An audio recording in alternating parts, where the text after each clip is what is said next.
모두 자리에서 일어서셔서 다 같이 묵상기도 드리심으로 2022년 1월 30일 주일 예배를 시작하겠습니다.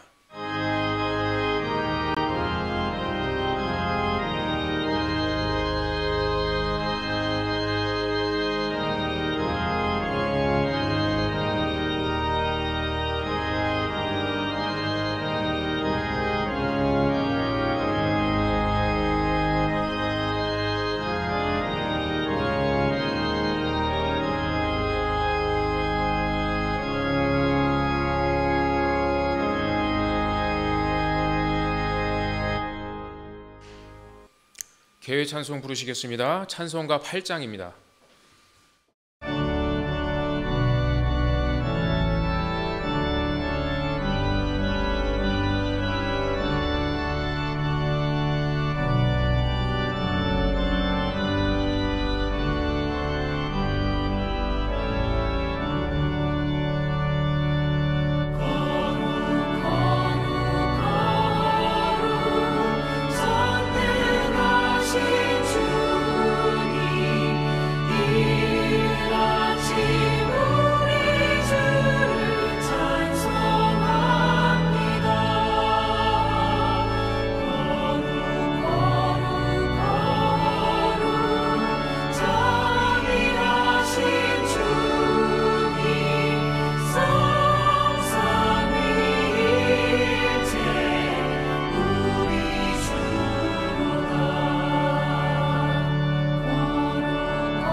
교동문 하시겠습니다.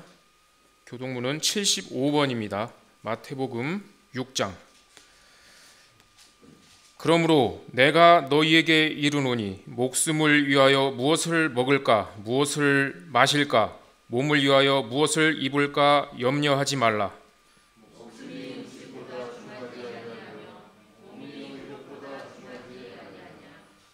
공중의 새를 보라. 심지도 않고 거두지도 않고 창고에 모아 들이지도 아니하되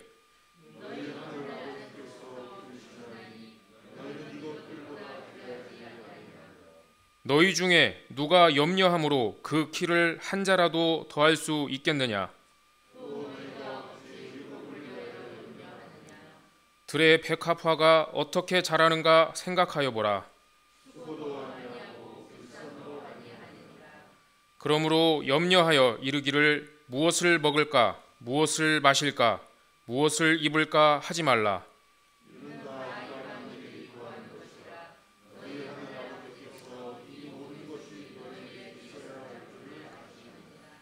그런즉 너희는 먼저 그의 나라와 그의 의를 구하라. 아멘. 사도신경 하심으로 신앙 고백하시겠습니다.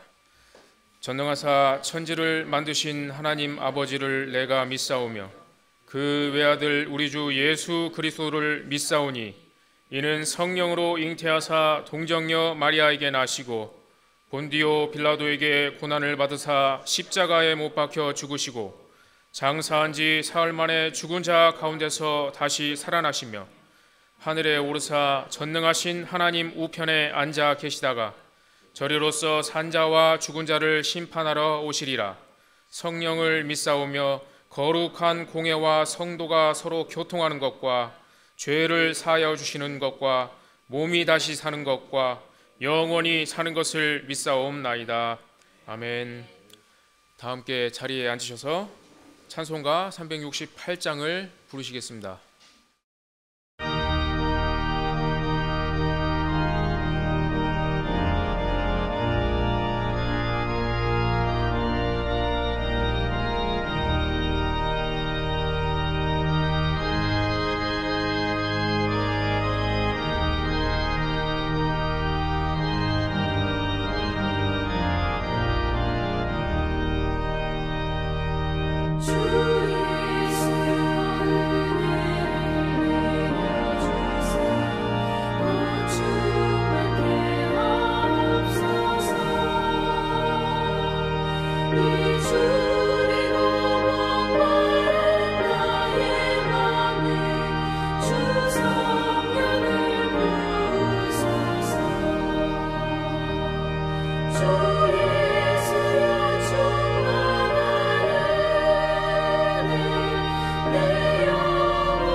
시간 저희를 대표하여 박승현 집사님 나오셔서 예배를 위하여 기도해 주시겠습니다.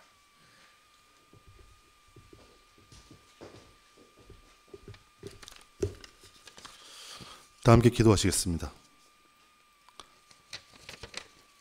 사랑과 은총의 하나님, 오늘도 치열한 세상 속에 살던 주님의 자녀들이 주님께 영광의 예배를 드리기 위해 몸된 교회에 모였습니다. 주님을 향하여 온전히 우리의 마음과 뜻을 모아 진심으로 예배드리기를 소원합니다. 먼저 한 주간 세상에 살면서 알게 모르게 지은 저희들의 죄를, 허물을 주님께 고백합니다. 주님과의 동행을 잊고 살았던 것을 고백하며 매 순간 주님의 말씀에 의지하지 못한 것을 고백합니다. 이 모든 죄를 그리스도의 십자가의 사랑으로 용서하시고 우리를 불쌍히 여겨주시기를 소원합니다. 주님, 이 시간 우리의 몸된 교회를 위해 기도합니다.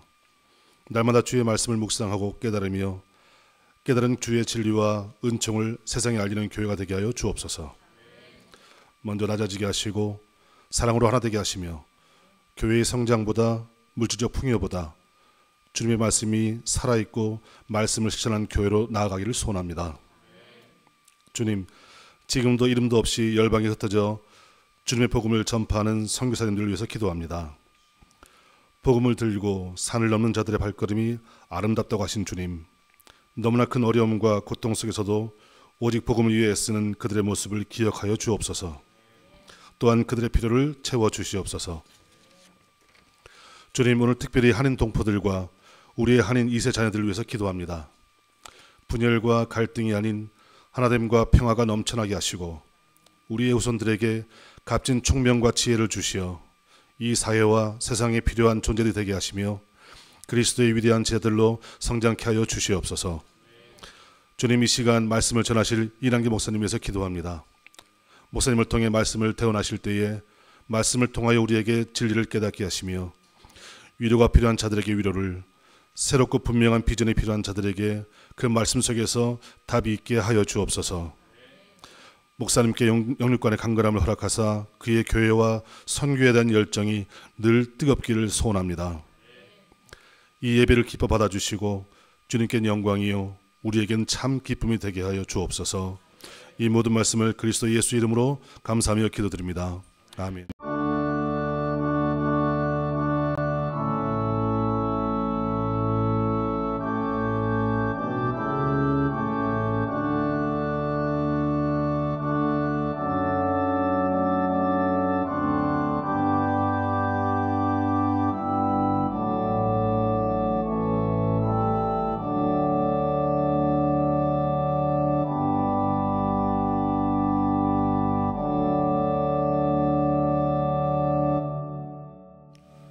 성경 봉독하겠습니다. 오늘 주실 말씀 성경 본문은 신약성서 사도행전 12장 1절에서 9절까지 말씀입니다.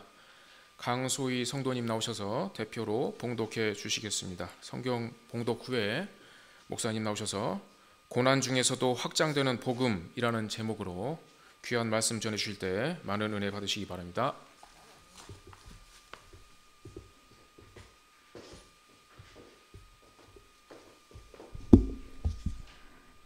성경 봉독하시겠습니다.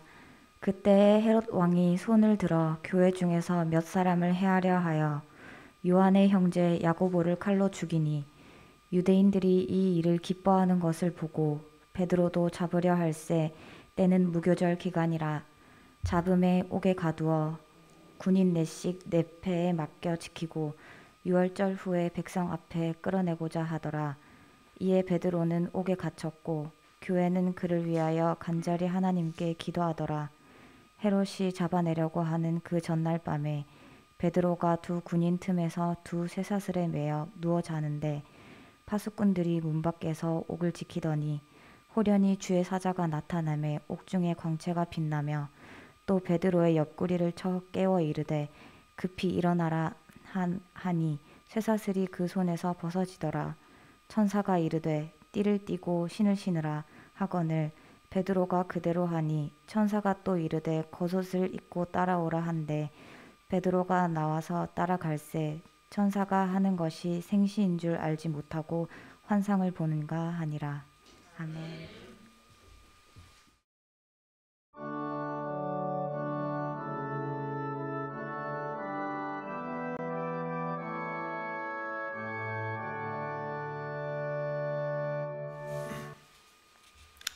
성도 여러분, 우리들이 믿음 생활하면서 진정 바라야 되는 것이 무엇일까요? 내 이름이 나고 세상에서 성공하는 것일까요? 또 아니면 좋은 집에 고급차를 타고 다니는 것일까요? 이런 것들도 나름 다 좋은 것이지만 사실 이런 것은 성도가 아니라도 다 바라는 것입니다. 성도는 성도로서 성도다운 바램과 소원을 가져야만 될 것입니다. 그것이 무엇일까요? 그것은 다름 아니라 우리의 삶을 통해서 하나님이 영광을 받으시고 예수 그리스도의 복음이 온 세계에 확장되어 가는 것, 그것을 우리는 바라야 될 것입니다. 왜냐하면 그것이 하나님의 바람이기 때문에 또한 우리 성도들의 바람이 되어야만 하는 것입니다. 우리가 오늘 사도행전 12장을 읽었는데 이제 거의 끝절 24절에 사도행전 12장을 이렇게 요약을 하고 있습니다. 하나님의 말씀은 흥왕하여 더하더라. 이게 사도행전 12장의 결론입니다. 이 앞에 보면 고난이 많았습니다. 사도 야고보가 죽임을 당하고 베드로 사도는 또 옥에 갇히고 초대교회가 아주 어려움을 당했는데, 그러나 그 모든 과정을 거쳐서 결론은 어떻게 됐냐면 교회가 무너졌다, 이게 아닙니다. 어떻게 됐습니까? 하나님의 말씀은 흥왕하여, 하나님 말씀이 더 널리 전파되어 갔다는 것입니다. 특별히 여기서 하나님의 말씀은 주 예수 그리스도에 대한 복음의 소식이 더 많은 사람들에게 전해졌다고 그렇게 결론을 내리고 있습니다. 많은 고난이 있었지만, 사도의 죽음이라는 엄청난 사건도 있었지만, 그럼에도 불구하고 예수님의 복음은 뒤처지지 않았고 교회는 쇠퇴하지 않았고 계속해서 확장되어 나간 것입니다. 복음의 승리, 하나님의 승리, 교회의 승리를 전하고 있는 것이 이 사도행전 12장이고 또 사실 사도행전 전체의 주제가 된다고 하겠습니다. 고난 중에서도 복음은 멈추지 않고 전해지고 있습니다. 이것이 바로 사도행전의 주제라고 할 수가 있습니다.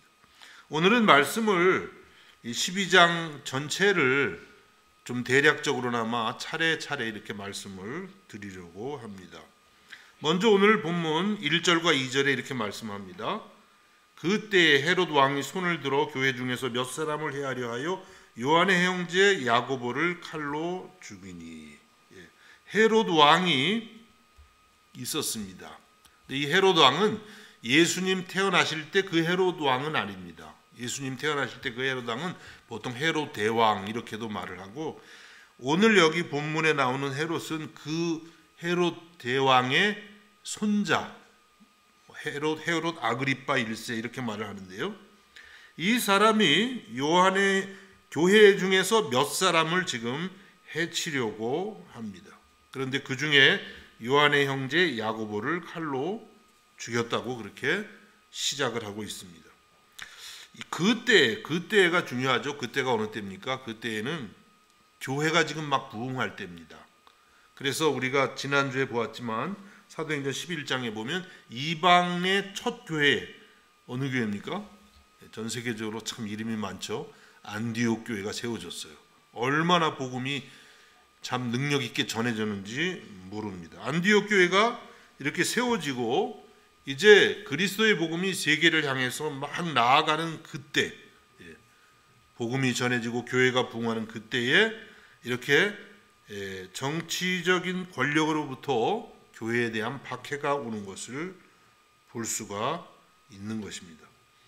그래서 교회는 계속 이렇게 부흥을 하지는 못합니다.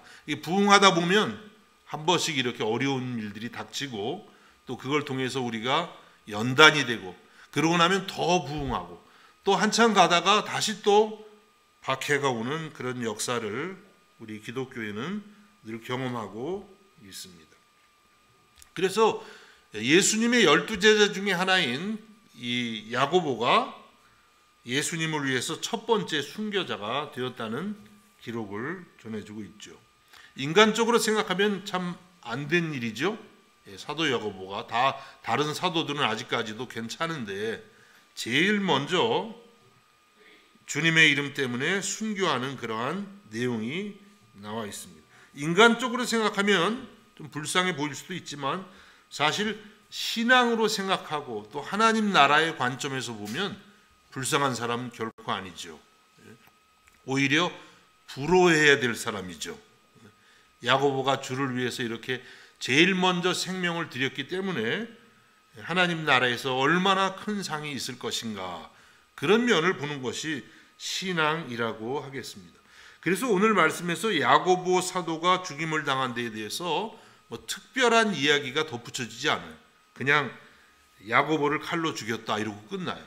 뭐 억울하다든지 원망스럽다든지 불쌍하다든지 그런 이야기가 전혀 없는 것을 볼 수가 있어요.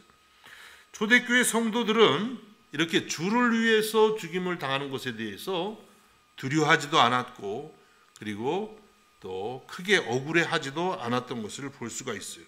어떻게 그런 일들이 가능했을까요? 우리가 아는 것처럼 초대교회 성도들은 그리스도의 죽으심을 보았고 그리고 부활하심을 목격한 사람들입니다. 그리고 오순절에 성령의 충만함을 받은 그러한 사람들입니다. 그래서 그들의 마음에는 부활에 대한 신앙이 확고했어요. 예수님을 우리가 믿으면 우리들도 마지막 날에 다시 살아날 것이라는 그 믿음이 확실했던 것입니다. 그래서 그들이 주를 위해서 생명을 내놓을 때에 두려워하지 않은 거예요.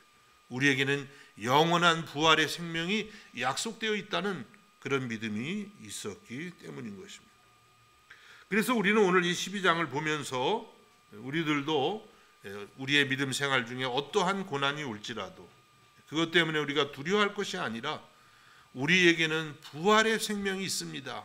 이런 믿음 가운데 승리할 수 있기를 주님의 이름으로 축복합니다. 야고보 사도가 이렇게 순교했습니다. 그런데 헤롯의 박해는 여기가 끝이 아니었습니다. 오늘 본문 3절과 4절에 이렇게 말씀합니다. 유대인들이 이 일을 기뻐하는 것을 보고 베드로도 잡으려 할새 때는 무교절 기간이라 잡음에 옥에 가두어 군인 내식인 네 패에게 맡겨 지키고 유월절 후에 백성 앞에 끌어내고자 하더라. 유대인들이 기뻐했어요. 유대인들이 그 당시 이제 예수님을 메시아로 믿는 이 그리스도인들을 좋아하지 않았다는 것이죠. 이단시했습니다. 그리고 그들을 해치려고 했던 것이 이 초대교회 당시의 유대인들이었습니다. 유대인들이 기뻐해요. 그래서 헤롯은 잘 됐구나. 그렇지 않아도 헤로드 왕가가 이런 정치적 입지가 좋지가 않은데 베드로까지 잡아서 내 정치적 입지를 좀 확고히 해야겠다 이런 생각을 했습니다. 그래서 베드로도 잡으려 할새 때는 무교절 기간이라. 무교절 기간, 유대인들이 세 가지 명절이 있는데 그 중에 이제 유월절이 끝나면 그 다음부터 한 일주일간이 무교절이라고 합니다. 이 아주 굉장한 축제 기간인데 그때 이제 베드로를 잡았습니다.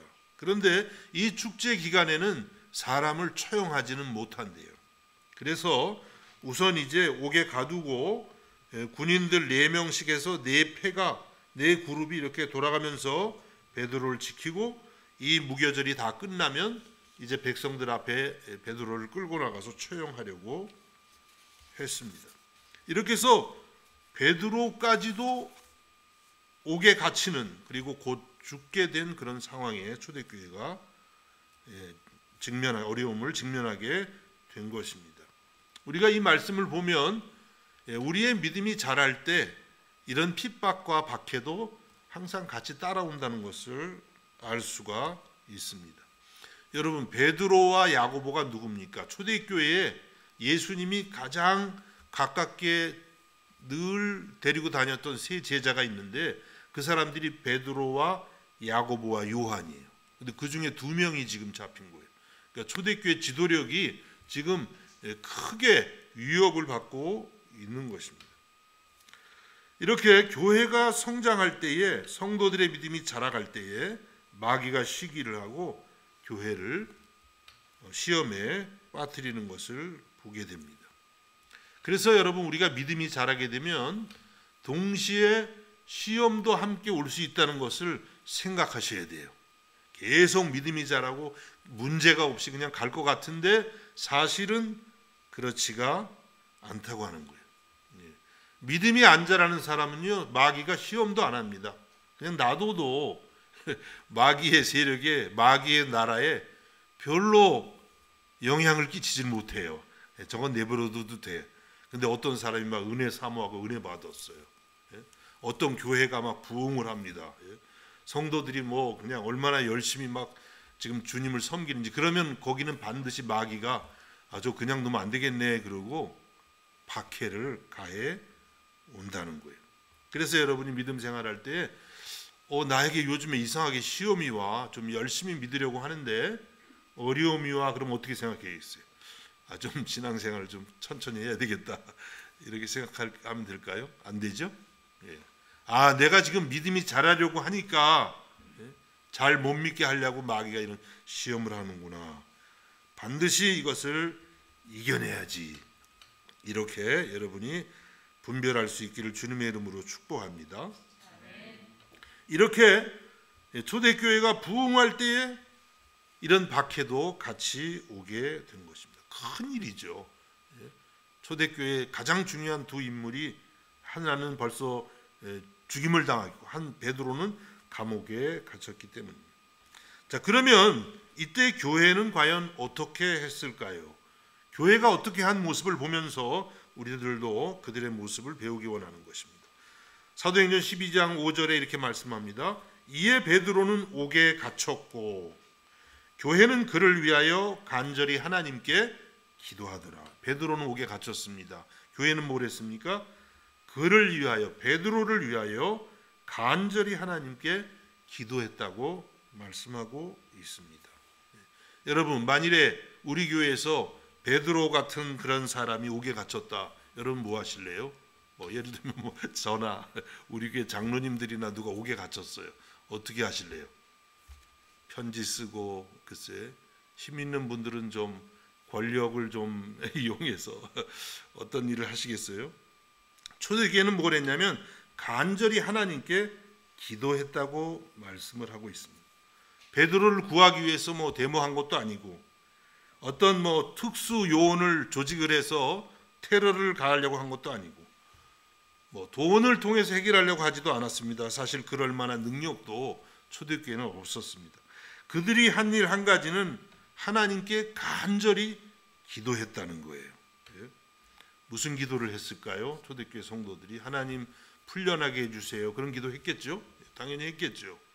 또 아니면은 혹시 못 풀려나더라도 정말 하나님, 예수님 부인하지 않고 사도 베드로가 담대히 순교할 수 있게 해달라고 기도를 했을 수도 있겠습니다. 어쨌든 그들은 하나님 앞에 지금 이 문제를 기도로 가지고 갔던 것입니다.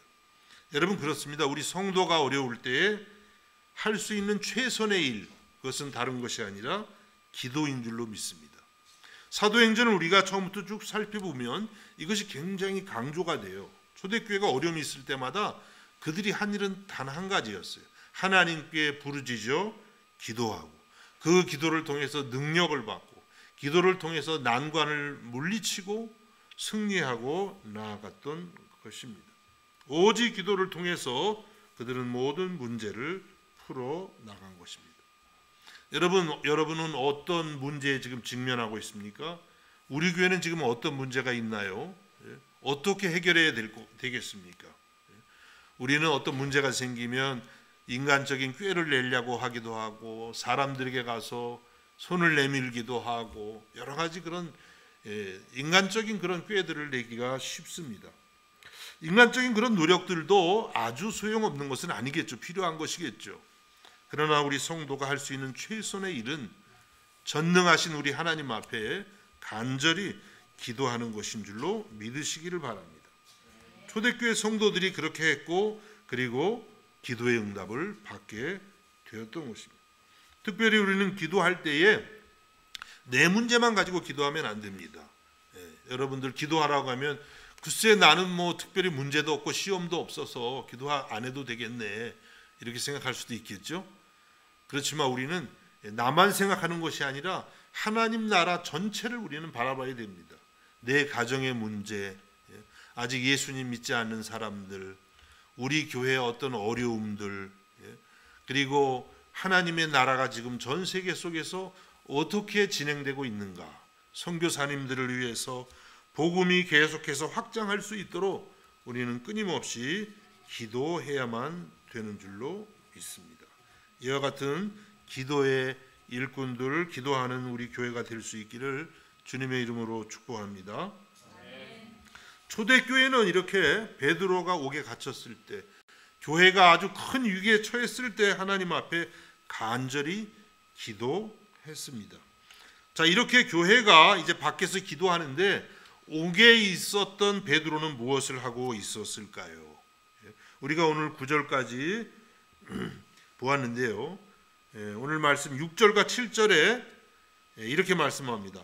헤롯이 잡아내려고 하는 그 전날 밤에, 내일이면 이제 무교절이 이제 다 끝나고 내일이면 베드로가 처형을 당할 수밖에 없는 그런 처지예요. 그 전날 밤에 베드로가 두 군인 틈에서 두 사슬에 매여 누워 자는데, 양쪽 팔에, 이 당시는 이런 중범죄들은 도망가지 못하게 하려고 거기 지키는 군인들하고 팔을 같이 묶어놨대요. 쇠사슬로. 도망가게 되면 꿈쩍거리면 바로 알게 되는 거죠. 두 쇠사슬에 매여 누워 자는데 파수꾼들이 문 밖에서 옥을 지키더니 보초들이 지금 옥문 밖에서 또 지키고 있습니다. 아주 철저하게 지키고 있는 것이죠. 호련히 주의 사자가 나타나며 옥중에 광채가 빛나며, 주의 사자, 호랑이가 아니고 사자, 천사입니다. 이런 별로 쓸데없는 유머 잊어버리시고, 천사가 나타났어요. 천사가 나타나서 옥중에 광채가 빛나며, 얼마나 환했겠어요. 천사가 빛을 비추니까 하늘의 빛이 그냥 가득하죠. 그런데 광채가 빛나며 또 베드로의 옆구리를 쳐 이르되 급히 일어나라 하니 쇠사슬이 그 손에서 벗어지더라. 오늘 이 말씀을 보면 베드로는 아주 깊이 잠을 자고 있는 중이에요. 얼마나 깊이 자는지 막 광채가 비치는데도 뭐 까딱없어요. 베드로가 이렇게 참 무던한 사람인 줄 몰랐어요. 베드로가 아주 깊이 잠들고 있습니다. 그래서 나중에 천사가 워낙 안 일어나니까 이 자고 있는 베드로의 옆구리를 탁 쳐가지고 빨리 일어나. 그리고 쇠사슬이 이제 손에서 다 풀어졌다고 그렇게 전하고 있습니다. 여러분, 이 기록을 통해서 이 사도행전을 기록한 누가가 우리에게 무엇을 말씀하고 싶은 것일까요? 그것은 베드로는 이제 내일 죽는 날임에도 불구하고 하나님께 자기의 모든 죽고 사는 문제를 다 맡기고 평안히 잠들어 있다. 이걸 전하고 싶은 거예요. 자고 있다. 과거에 분주했던 베드로, 겁 많았던 베드로와는 너무나 다른 모습입니다. 베드로는 주님의 십자가를 보았습니다. 부활하신 주님의 영광을 보았습니다. 그리고 오순절에 성령으로 충만함을 받고 믿음이 달라졌어요. 그래서 내일이 죽을 날인데도 그것도 두려워하지 않고 하나님 앞에서 평안히 잠자고 있는 그런 베드로를 우리는 보게 되는 것입니다. 마치 예수님께서 풍랑이는 갈릴리 호수를 배를 타고 예수님 제자들하고 같이 가는데 얼마나 풍랑이 많은지 물이 들어오고 배가 곧 이제 뒤엎어질 그런 형편이었어요. 그런데도 예수님은 거기서도 평안히 주무셨다고 그렇게 말씀하고 있습니다. 하나님 아버지께 모든 것을 맡기셨기 때문에 주님은 풍랑 가운데서도 평안히 주무실 수 있었던 것입니다. 베드로는 베드로전서 5장 7절에서 이렇게 말씀합니다. 너희 염려를 다 주께 맡기라. 이는 그가 너희를 돌보심이라. 너희 염려를 다 주께 맡기라.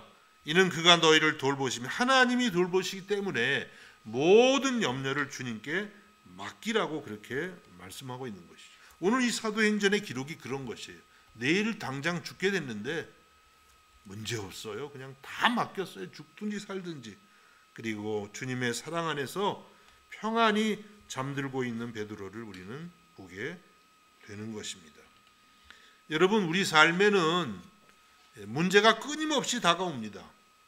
하나가 지나고 나면 이제 끝났겠지, 1년 동안 아무 문제 없겠지 했는데 바로 그날 당일에 또 다른 문제가 찾아오고. 어때요 여러분? 지난 한 주간 사시면서 문제가 전혀 없었죠? 매일 문제가, 새로운 문제가 생기죠. 이거 해결하면 끝나는 줄 알았더니 어떻게 또 다른 문제가 오고. 다 그렇게 사니까 여러분만 그렇다라고 생각하지 마세요.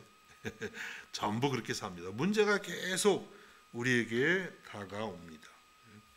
그런 문제가 올 때에 우리 성도가 할 수 있는 최선의 일이 무엇이라고요? 그것은 바로 주님 앞에 기도하고 주님 앞에 맡기는 것입니다.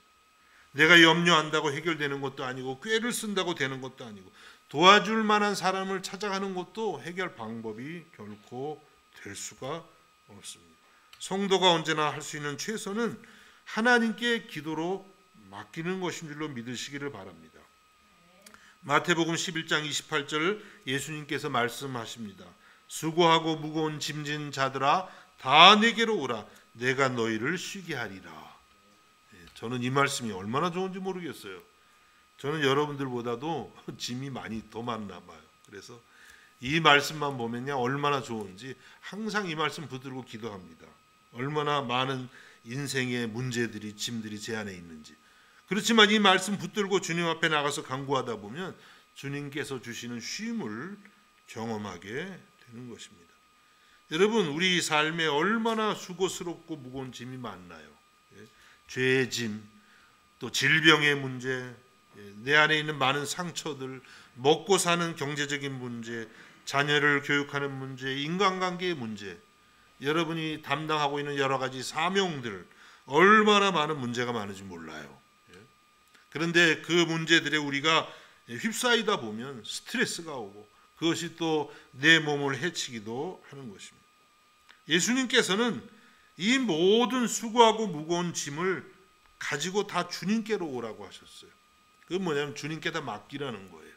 하나씩 전부 주님 앞에 이런 문제들을 맡기면 주님이 그것을 다 맡아주시고, 여러분에게는 평안을 주신다고 그렇게 약속하고 계시는 것입니다. 여러분, 이것이 우리가 신앙생활하는 특권 중에 특권인 줄로 믿습니다.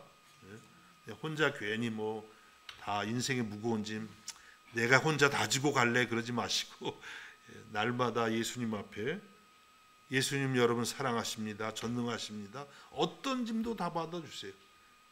사람들에게 여러분 죄의 짐 가져가 보세요. 다 더럽다고 피하지. 예수님은 안 그렇게 하세요.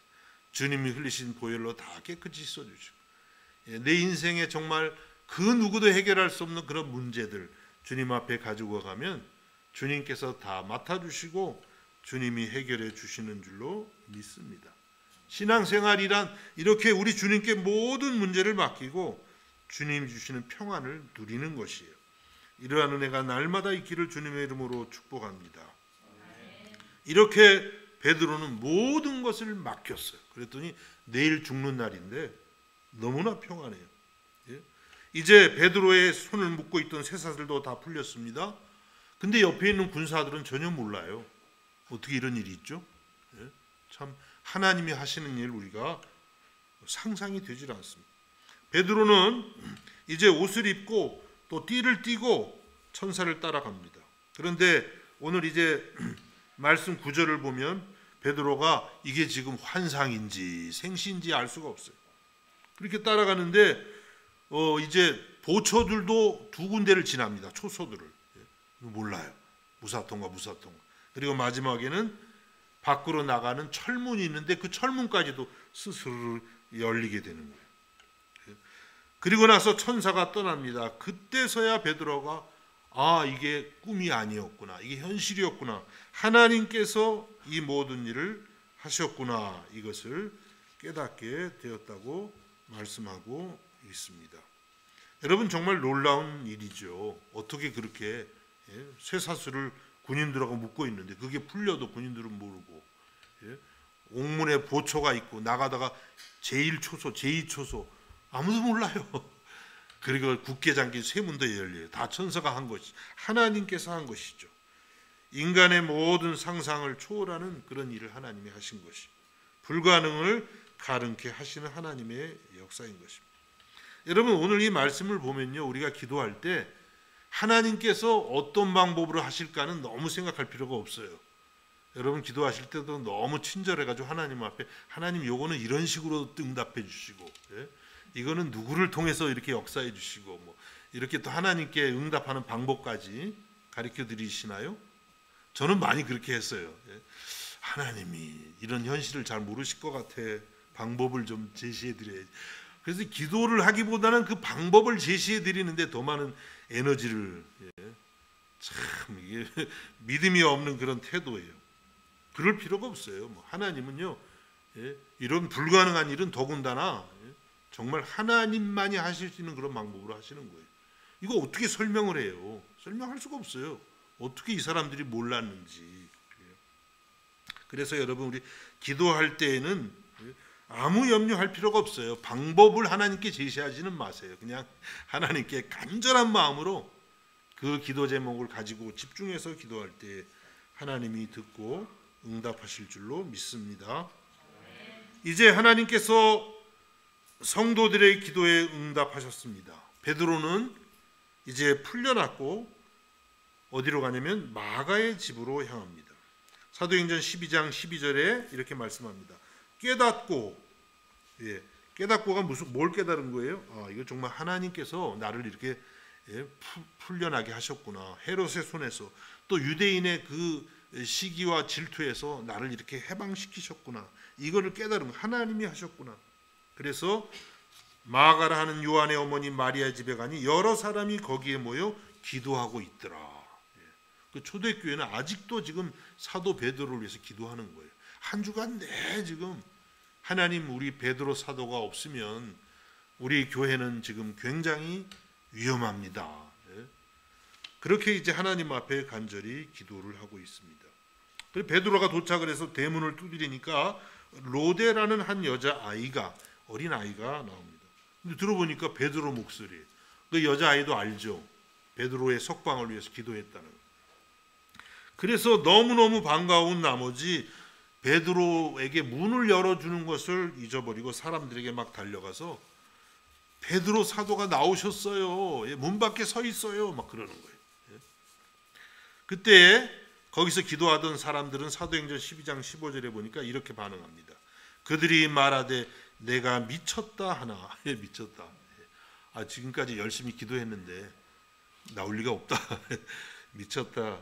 여자아이는 힘써 말하되 참말이라 하니, 아, 이게 계속 미쳤다고 하니까 정말이라고 하니까 그때서 그들이 말하되 그러면 그의 천사라 하더라. 기도는 했는데 베드로가 나오리라고는 생각을 전혀 안 했던 것 같아요. 그래서 혹시 베드로의 목소리였다면 베드로를 지키는 어떤 천사가 와서, 예? 베드로와 같은 목소리를 흉내낸 게 아닐까, 뭐 이렇게 해석을 한 것 같아요. 예? 그래서 오늘 우리가 이 말씀을 보면은, 사도행전 12장을 보면 초대교회 성도들이 열심히 기도는 했는데 막상 하나님께서 베드로를 풀어 주었을 때 믿지를 못한 거예요. 예? 여러분, 우리가 초대교회를 본받을 때 이런 모습은 본받지 말기를 바랍니다. 예, 다 본받는다 그래가지고, 예, 우리도 같이 믿지 못하면 안 되는 것이죠. 우리는 기도할 때에 믿음을 갖고 기도해야 될 것입니다. 이 초대교회를 보면 하나님이 참 자비하시다라는 생각이 들어요. 이렇게 믿음도 없이 기도했으면 나 같으면 야, 니네 안 되겠다. 아직은 안 풀어줬을 것 같은데, 예, 물론 하나님께서 뜻이 있으니까 풀어주셨겠지만은, 예, 정말 믿음이 없었던 그런 모습을 보면 하나님께서 참 자비로우시다 이런 생각합니다. 여러분, 우리는 할 수만 있으면 이렇게 기도할 것이 아니라 믿음을 갖고 주님 앞에 나가서 기도하면서 더 놀라운 응답을 받을 수 있기를 주님의 이름으로 축복합니다. 이렇게 해서 베드로는 석방이 되었고 또 자기의 길을 갔다고 기록을 하고 있습니다. 초대교회는 이와 같이 사도 야고보를 잃었습니다. 그러나 베드로 사도는 다시 찾았어요. 우린 그런 질문을 할 수 있습니다. 왜 하나님이 야고보 사도는 그냥 죽게 내버려 두셨고, 이렇게 전능하신 분인데 베드로 사도는 왜 또 구원해 주셨는가? 여러분 어떻게 생각하세요? 왜 하나님이 야고보 사도는 죽게 하고 베드로 사도는 풀어나게 풀려 주셨을까? 다 알 수가 없습니다. 우리가 여기서 답할 수 있는 것은 하나님이 각자의 성도들에게 원하시는 삶이 다르다, 이렇게 말해볼 수 있겠죠. 야고보는 지금까지 주를 위해 수고했던 그것으로 족하다, 하나님께서 그렇게 데려가실 수 있고, 베드로는 아직 베드로가 해야 되는 일들이 더 있기 때문에 살려두셨다라고 말할 수도 있겠습니다. 글쎄 그것도 완전한 답은 아닐지도 모릅니다. 분명한 것은 이 모든 것이 하나님의 주권적인 역사라고 하는 것입니다. 하나님이 하시는 일이에요. 그래서 우리의 신앙생활에 어떤 사람은 주님을 정말 잘 믿는데 때로는 하나님께서 일찍 데려가시는 경우도 있고요. 또 어떤 사람은 글쎄 믿음은 별로 없는 것 같은데 더 오래 두시는 경우도 있고, 이게 뭐 다 알 수가 없어요. 하나님께서 모든 일을 주관하십니다. 그런데 오늘 본문에서 분명한 결론이 있는데, 그것은 뭐냐면 초대교회 이런 큰 고난 중에서도 예수님의 복음은 계속 확장되어 갔다는 거예요. 그것이 바로 처음에 읽어드렸던 이 사도행전 12장 24절의 말씀입니다. 하나님의 말씀은 흥왕하여 더하더라. 많은 고난이 있었지만 초대교회 성도들은 이 고난을 통해서 천국에 대한 믿음을 새롭게 할 수 있었습니다. 이 고난을 통해서 기도를 더 배우게 되었고, 또 이 고난을 통해서 살아계신 하나님의 역사를 더 확실하게 체험하게 되었습니다. 그리고 이 모든 경험을 통해서 예수님의 복음은 더욱더 확장되었던 것입니다. 그리고 사도행전 이 12장을 이제 끝마무리하면서 헤롯 아그리파 1세가 하나님의 심판을 받아 벌레에게 먹혀 죽는 그런 내용이 기록이 되고 있습니다. 시돈과 두로와 시돈 사람들이 이 헤롯 아그리파 앞에서 당신의 목소리는 사람의 소리가 아니라 신의 소리입니다, 막 칭찬을 했어요. 그때 이 헤롯이 그 모든 영광을 하나님께 돌리지 않았기 때문에 하나님께서 헤롯을 쳤다고 그렇게 말씀합니다. 사도행전 12장 22절과 23절을 읽어봅니다.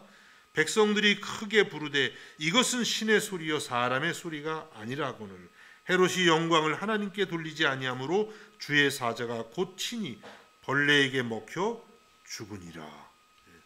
야고보 사도를 칼로 죽였던 헤롯이 이렇게 벌레에게 먹혀서 죽게 되었다고 기록하고 있어요. 헤롯을 막 신처럼 그렇게 높였을 때 헤롯이 어떻게 했어야 돼요? 아닙니다, 저는 참 죄인입니다, 이 모든 영광 하나님께 돌립니다, 이랬어야 되는데, 그렇지, 내가 신이지, 뭐 거의 그런 마음으로 대했다는 거예요. 그래서 결국은 하나님이 벌레를 보내서, 어떤 벌레인지 모르지만 하여튼 벌레에 먹혀서 죽는 그런 비참한 생을 마감한 것을 보게 돼요. 여러분, 하나님께 영광 돌려야 됩니다. 우리는, 그렇죠? 얼마나 그냥 우리 스스로가 영광을 받고 싶어 하는지, 저도 그렇습니다. 죄성이죠, 죄성. 하나님께 영광 돌리는 것이 우리가 할 일이에요. 그래서 누가 우리를 칭찬하고 높이면 내가 지금 위험한 때구나 생각을, 하나님께 영광을 돌립니다. 저는 참 죄인입니다, 이렇게 고백할 수 있기를 주님의 이름으로 축복합니다. 이와 같은 이제 일들이 벌어졌을 때 교회는 어떤 기분이었을까요? 할렐루야 했을까 모르겠어요. 자기들을 괴롭힌 헤롯 아그리파 1세, 하나님께서 그냥 때가 되니까 치신 것이죠. 야고보는 물론 헤롯의 칼에 의해서 죽었지만은 영원한 영광이 보장되어 있습니다. 헤롯은 어떻게?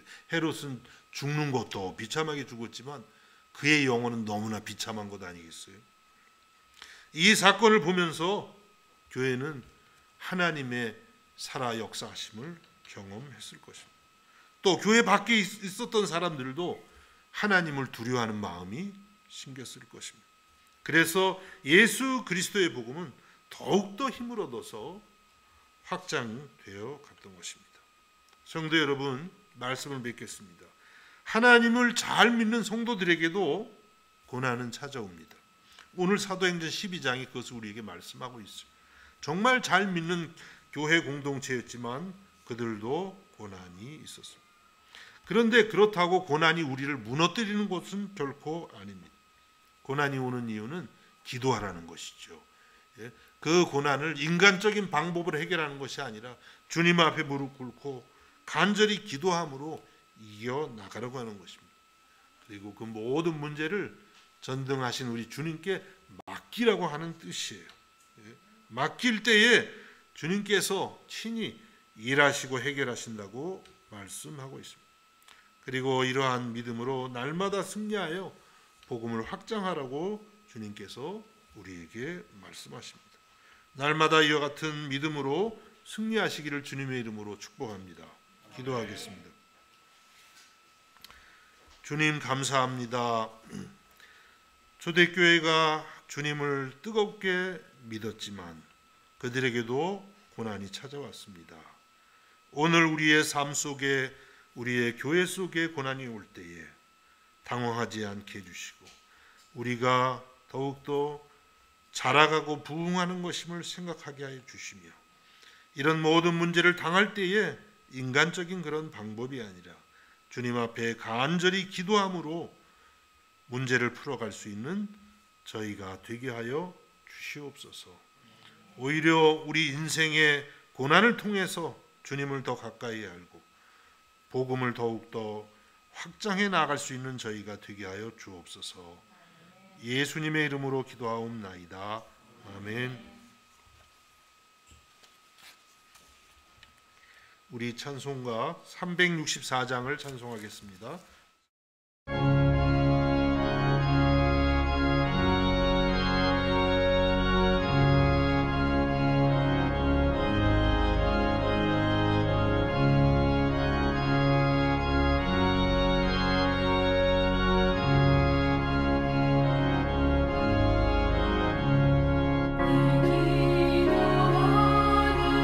기도하는 그 시로 그때가 가장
기도하겠습니다. 하나님 아버지 감사합니다. 주의 날 주님 앞에 나오게 해주시고 몸과 마음을 우리의 정성을 주 앞에 드리게 하셔서 감사드립니다. 이 시간도 우리의 온 마음과 몸을 주 앞에 드립니다.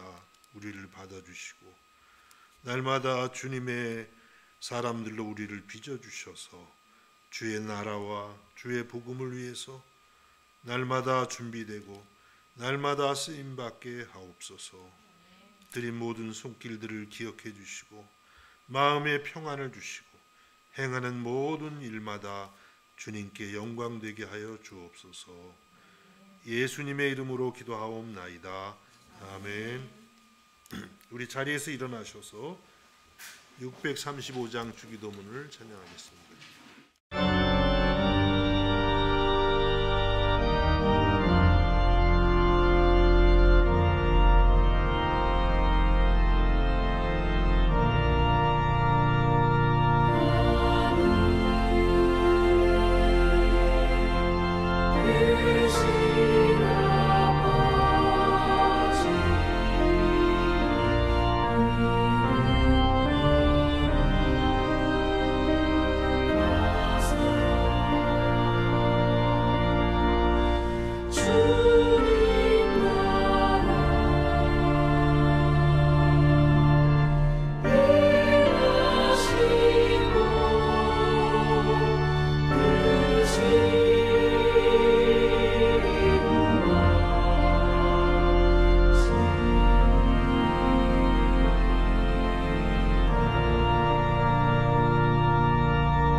지금은 우리 주 예수 그리스도의 은혜와 하나님 우리 아버지의 무한하신 사랑하심과 성령의 감화와 감동과 교통하심과 위로하심의 은사가 이 시간 아버지 앞에 나와 예배하는 사랑하는 성도들 머리 위에 저들의 가정과 학업과 생업 가운데에 이제로부터 영원까지 함께 하시기를 간절히 축원하옵나이다.